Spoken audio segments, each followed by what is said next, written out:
दोस्तों, हमारी आज की कहानी है ईश्वर सब देख रहा है।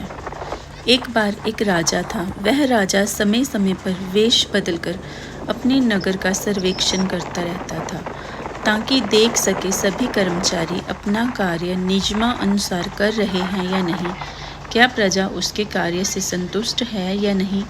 एक बार राजा वेश बदलकर अपने प्रधानमंत्री के साथ निरीक्षण पर निकले। बाजार में उन्होंने देखा कि एक व्यक्ति का शव पड़ा था। राजा ने आसपास के दुकानदारों से कहा कि इस मृत व्यक्ति को उसके घर पहुंचा दो। सब लोग कहने लगे कि बुरा आदमी था, इसका शव यहीं पड़ा रहने दो, इसके घर वाले आकर स्वयं ले जाएंगे। कोई भी दुकानदार उसके बारे में बात तक नहीं करना चाहता था। राजा बहुत हैरान कि इस व्यक्ति ने ऐसे क्या कर्म किए हैं जो मृत्यु के बाद इसको कोई कंधा देने तक को भी सहमत नहीं है। राजा को किसी दुकानदार ने बताया कि यह व्यक्ति पाप कर्म करता था, बहुत शराब पीता था और वेश्या के पास भी जाता था, इसलिए कोई भी इसके शव को हाथ लगाने को तैयार नहीं है। राजा को लगा कि चाहे वो जैसा भी कर्म करता हो, लेकिन उसके राज्य में किसी के भी शव का ऐसा तिरस्कार नहीं होना चाहिए। राजा ने दुकानदार से उसके घर का पता पूछा। अब राजा और प्रधानमंत्री स्वयं शव अपने कंधों पर उठाकर उसके घर पहुंचे। राजा ने उसकी पत्नी से पूछा कि कोई भी आपके पति के शव को उठाने को तैयार क्यों नहीं था।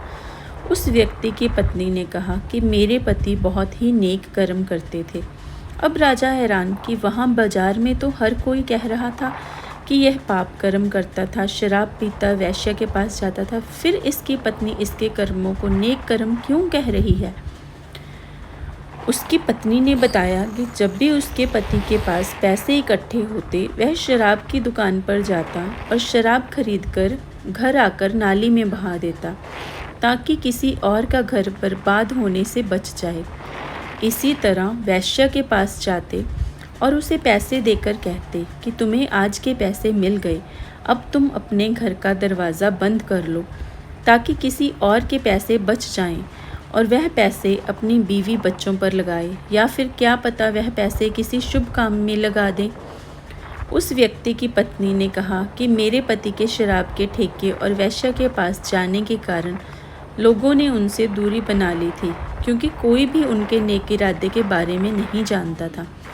मैं उनको कहती थी कि आपकी इतनी बदनामी हो चुकी है, कोई भी आपको कंधा देने नहीं आएगा। लेकिन मेरे पति का मानना था कि शुभ कर्म लोगों को दिखाने के लिए नहीं करने चाहिए।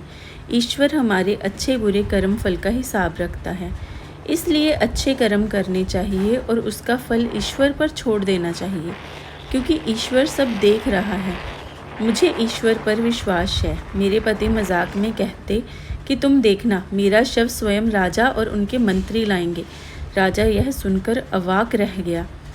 राजा ने उस व्यक्ति की पत्नी से कहा कि चाहे आपके पति मजाक में ही कहते थे कि देखना, मेरा शव राजा और मंत्री उठाएंगे, लेकिन वो बात 100% सच है, क्योंकि मैं यहाँ का राजा हूँ और यह मेरा मंत्री है।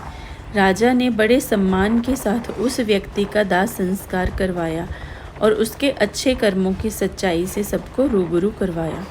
यह सत्य कथन है कि हमें शुभ कर्म दिखावे के लिए नहीं करने चाहिए, क्योंकि हमारे कर्मों का लेखा जोखा ईश्वर रखते हैं, हमें देखने सुनने वाले नहीं। किसी को डर होता है कि ईश्वर देख रहा है, किसी को विश्वास है कि ईश्वर तो देख ही रहा है, इसलिए अच्छे कर्म करते रहिए।